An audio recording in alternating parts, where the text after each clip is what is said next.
Salut! Dis donc, ça fait longtemps depuis la dernière vidéo, non?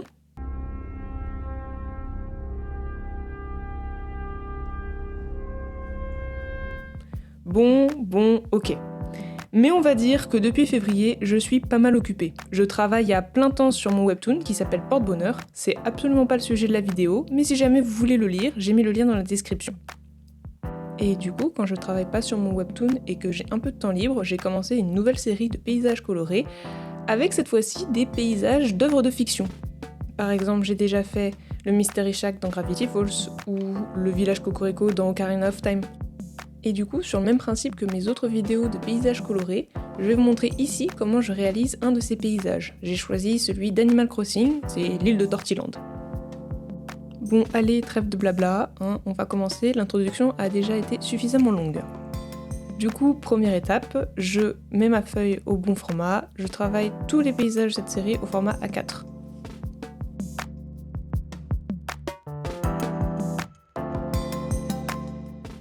Du coup, logiquement, c'est le croquis qui vient après.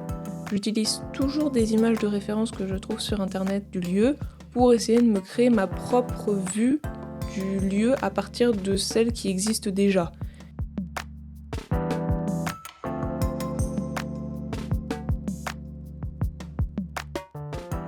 Après, comme contrainte que je m'impose, c'est qu'il faut toujours qu'il y ait un grand espace en haut de mon paysage pour pouvoir rajouter ensuite sur Photoshop le nom de l'endroit.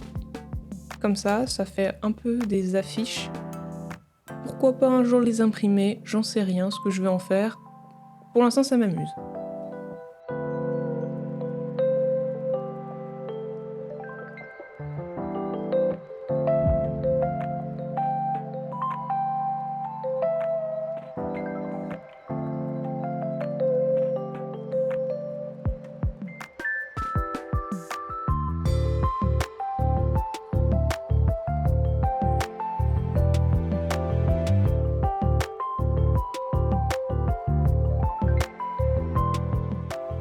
Après avoir fait à peu près l'ébauche du paysage, je passe une deuxième fois pour affiner un peu plus les détails.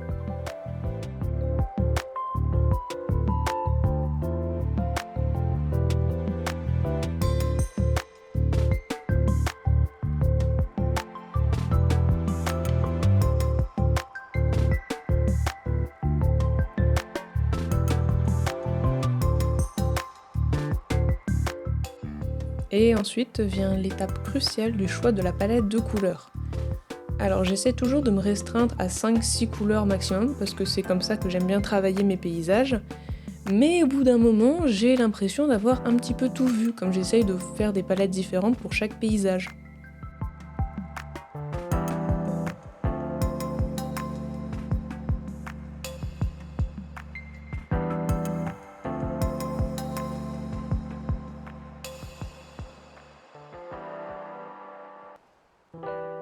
Là, pour le paysage de Tortiland, j'avais déjà en tête le fait que je voulais que ça soit un peu une île tropicale, donc j'avais des couleurs un peu qui me venaient, mais il fallait quand même que je fasse un tri parmi toutes ces couleurs-là, pour au final obtenir cette palette. Et maintenant que ça c'est fait, c'est parti pour la réalisation du paysage. Je commence toujours par les aplats à la gouache. Je fais d'abord un premier aplat dégueulasse, pour ensuite en faire un beaucoup plus propre par-dessus, avec vraiment aucun trait de pinceau. Bon alors, par contre, je suis pas du tout un modèle pour l'utilisation de la gouache, surtout pour le premier aplat, où je prends directement mon tube et je mets mon pinceau dedans, parce que c'est un vieux tube et qu'il faut vraiment que je rachète des tubes de gouache. Enfin bref.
Ensuite, je fais tout le reste des aplats et je peux passer au détail, qui est un peu ma partie préférée.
J'ai pas commenté plus que ça à la fin du paysage, mais maintenant qu'il est terminé, il faut le scanner. Alors le scanner que j'utilise, je vous mettrai la référence, c'est Basique de chez Basique, ça me dépanne, pour l'instant c'est ce qui me convient.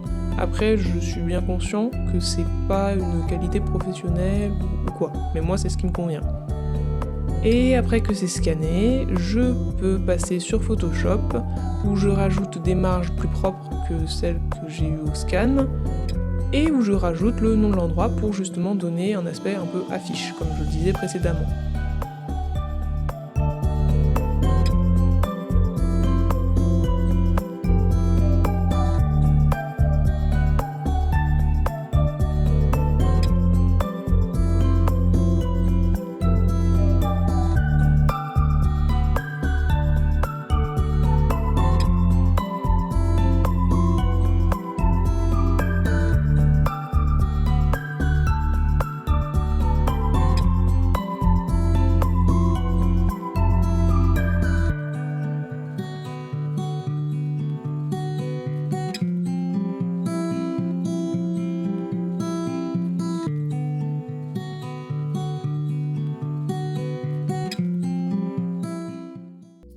Et voilà, le paysage est terminé maintenant. Vous pouvez le retrouver sur mon compte Instagram, ainsi que tous les autres paysages que j'ai réalisés et que je réaliserai. Si jamais la vidéo vous a plu, n'hésitez pas à la liker et à vous abonner à la chaîne. J'essaierai de poster plus de vidéos, tant que je le peux. Je sais pas encore sur quel sujet, je verrai bien. Si jamais vous avez une suggestion en commentaire, n'hésitez pas à me le dire. Et du coup, salut!